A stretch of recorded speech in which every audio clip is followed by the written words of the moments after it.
There's the mitzvah of Yachad Kollel, of course, like we've discussed many times. Seder night, less than 2 weeks from now, Seder night is about our children.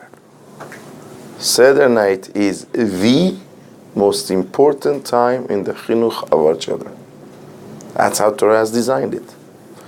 Seder night is the night we make them, we give them the abilities, we empower them to be who we wish them to be. That's the job. That's the job. Yachad Kollel. That is the job. Now there's an interesting line in Megillah. We tell our children, had it not been for Hashem taking us from Egypt, us, you children, your children, we will all be slaves. This is what we say. This is not a joke. This is not an exaggeration. This is the very actual text of what we tell them, which seems to be not true. I mean, which empire from that many millennia ago has survived? I mean, who knows anything about that world? Forget about 3,000 years ago, 500 years ago. I mean, who remembers about the British Empire that was around till World War II? Gone. Nothing lasts millennia. And Alexander the Great came and the whole world made a big deal, and then before you know it, they're gone just as quickly. So what are we saying? What is the idea? What is it that we are communicating? What is it being articulated, and what's the intention of it? Truth of the matter is, what is being said is not that we would have been a slave to Egypt the way we picture it. Right? We're in this slavery, and the Egyptians are over us, and we are there working hard, building Piton and Ramses. That's not what we're saying. It still would have happened. Of course, there are many revolutions, many coups d'etats, and there are a lot of political change that happens in the world where things would not have remained the same. What we are saying is that it's so much easier to take a slave out of slavery than to take slavery out of the slave. You have a lot of people in the world who have gone through slavery. And a phenomenon that could be observed for hundreds of years later, there's still that complex. Slavery is within them. One way or another, it holds them back. It's still part of their psyche. They still look at themselves as behind. They look at themselves and they never caught up.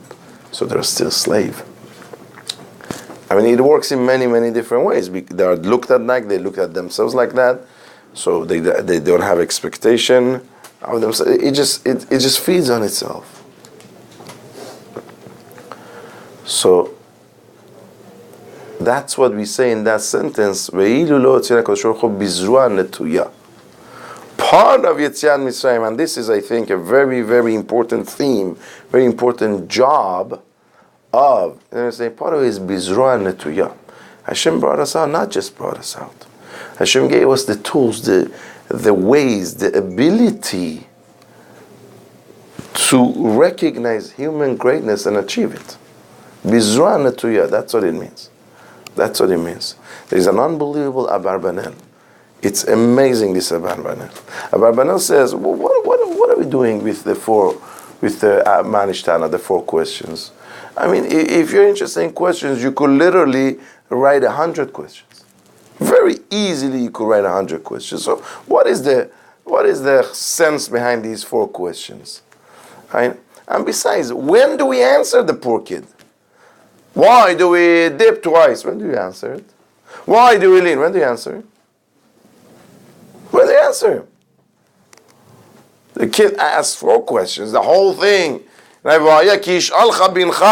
It's a setup in Pasuk. They ask a question, so we have questions that they ask, and we don't answer the question. It seems that we don't answer the question. So what is going on?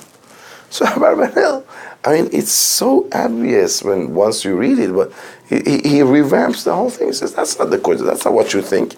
What we think is the question is not the question at all. And it's not 4 questions, it's 1 question. It's 1 question. That Barbanel says the child is asking 1 question only. The child is asking, Father, give me some clarification, I'm confused. What are we trying to do tonight? What mood do I need to be in? I understand when you commemorate sadness and hardship and slavery, I could deal, I understand there are times that you commemorate sadness. And then there are times that you commemorate happiness and joy and festivity. I understand that. But tonight you're confusing me, Father. On one hand, we're eating matzah, is poor man's bread. We're eating maror, bitter herb, reminder of difficulties and hardship. On the other hand, we lean. That's the way kings eat. We dip vegetable in dressing or whatever. That's the way kings eat. So what is it I'm supposed to be feeling tonight, Father? 1 question only. It's not 4 questions. It's 4 parts of the same question. And says that's why it's 4. Why? Because al pishanayim edim yakum davar. Obviously, we're using that a little bit loosely, but he's used as that pasuk because 2 shows a pattern. This child says, I could bring you many more examples, but 2 will suffice to elaborate my point that there seems to be a confusion going on tonight. That is the question. That is the theme of the night. So what is the answer? The answer, says Abarbanel, is the very first line that the father says. Avadim aynu leparo b'Mitzrayim vayotzianu Hashem misham b'yad chazaka u'bizroa netuya. Says, you're right. Says, my son, you're right. There is a dichotomy going on. I'm not confused. This is the very nature of the night, to remember both.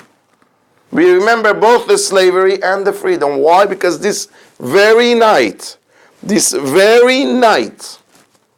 first half, we were absolute avodim. Absolutely we were avodim. We were in half avodim. We were absolute avodim. First half of the night. But the second half of the night, after Chatzot, we were royalty. This was the genius of Hashem. That's what we are celebrating. We are celebrating that literally in a blink of an eye, you turn 180 degrees. That is the theme of Pesach night. That is the theme of Pesach night. That we were given the ability, the tool, obviously, that means through Torah, but we were given the ability to find human greatness and achieve it. We were empowered with all the secrets that there is to the world, but more importantly to ourselves, to human psyche. To recognize our own worth, to recognize our own value, to recognize our own talent. We don't have to be slaves, and we are not slaves anymore. We were taken out of slavery, and a slavery was taken out of us. That's what he says. 1 question, 1 line answer. What we celebrate is the dichotomy. If we are willing to give it, if we are willing to truly allow Torah to show us the way, we will find the fortitude within ourselves to totally get rid of slavery.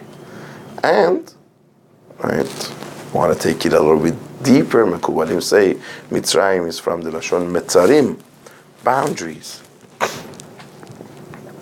There are things that imprison us. There are things that limit us. That's what Metzarim is. Every one of us has certain things that limit us. either because we don't dream big enough or we don't trust ourselves, whatever. It's a time to break through those boundaries. That's what freedom means. That was Zaman Cherutenu means. Zaman Cherutenu, we are not slaves in the sense that they were. No. But we are some slavery inside of us through, for whatever reason, that we need to break out of. We need to break out of. And you see something unbelievable. Chazal say, Hashem told Moshe to tell Mitzrayim, Kechatzot halayla, around midnight. But actually, the Makkah, the final Makkah, the end of the process that Abarbanel is referring to, that moment where slavery ended, the 10th Makkah happened, and that's it, slavery is gone. That moment was the very exact moment of Chatzot. Furthermore, Midrash says, you know the whole story, right? In our house, my brother usually plays it out with the children, right? Paro in pajamas, right? Paro was running around in his pajamas, begging the Jews to leave. No, but they wouldn't, right? They wouldn't. When did they actually leave? Next day. When? In the middle of the day. בעצם היום הזה. So Hashem waited. I mean, they're being pushed out. Literally, they're being pushed out. Literally and figuratively, they're being pushed out.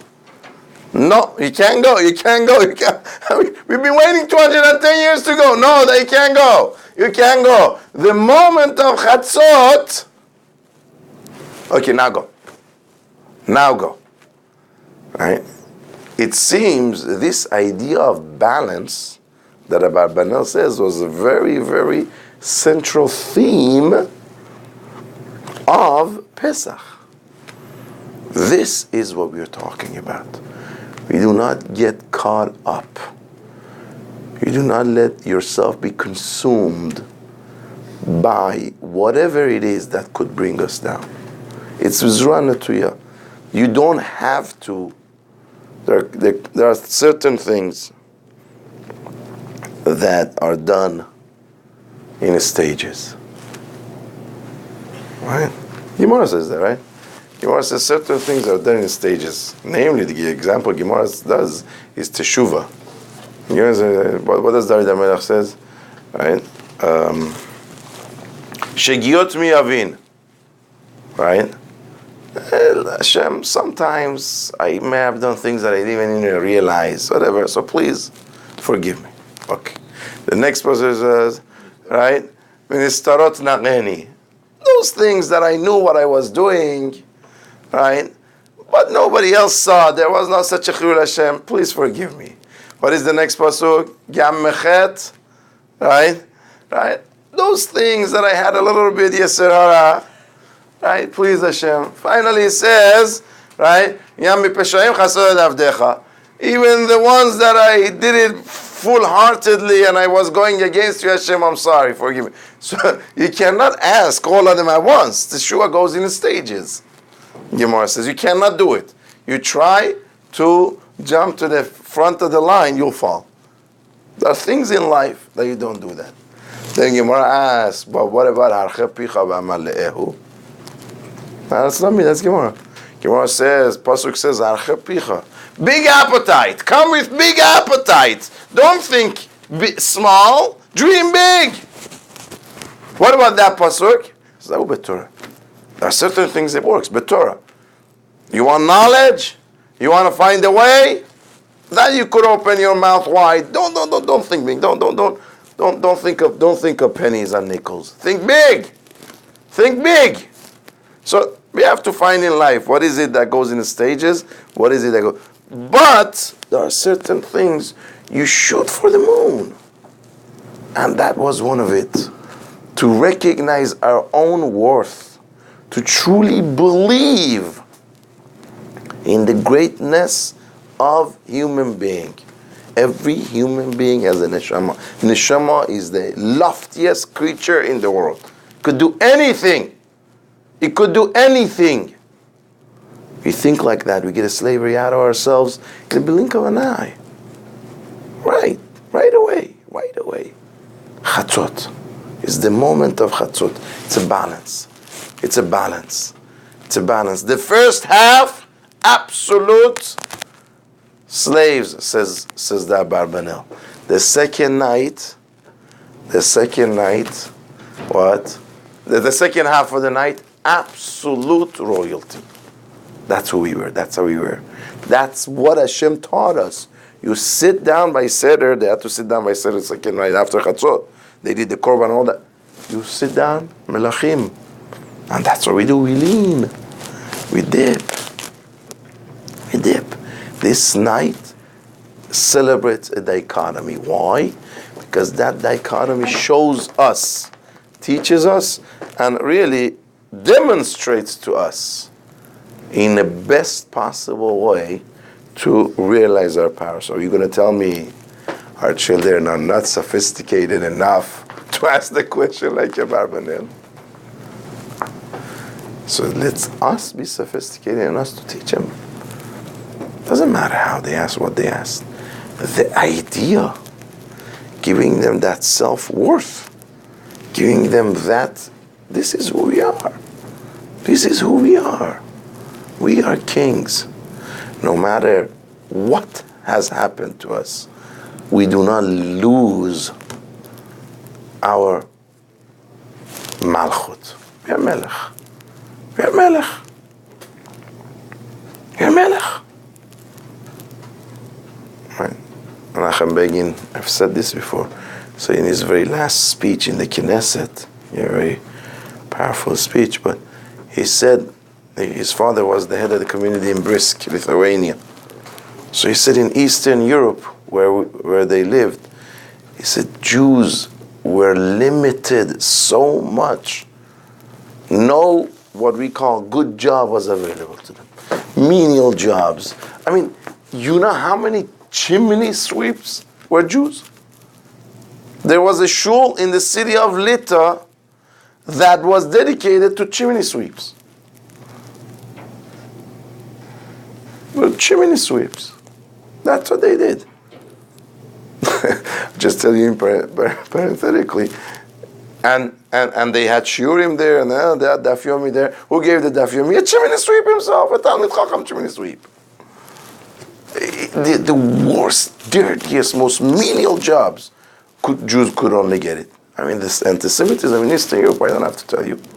So says Menachem Begin, every Jew, yet, he said, for anybody walking in the street, even a stranger would walking, you would see Jews walking down the street, you see a certain regality about them, certain, sophistication and self-worth. You see, here walks, right? Here walks a king. And yet you would see the non-Jews who had better jobs, more money, more whatever. Literally, he doesn't use that word, but rednecks, grip. So he pointed that in his speech. In his speech he was saying it's Shabbat, who is which allows us to be like that. The speech he was against very much El Al flying on Shabbat. But the reality was like this.